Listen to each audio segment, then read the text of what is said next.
నాన్న నీ గుండె పైన నడక నేర్చుకున్నానని,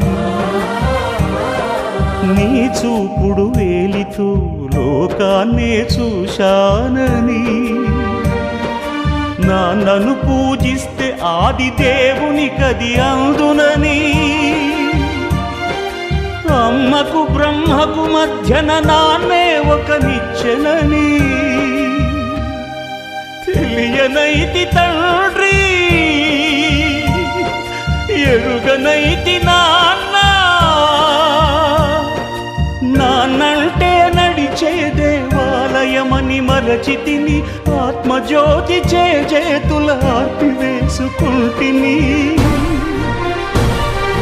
మరచిపోయి కూడా నన్ను మన్నించొద్దమ్మా, కలనైనా నన్ను కరుణించొద్దు నా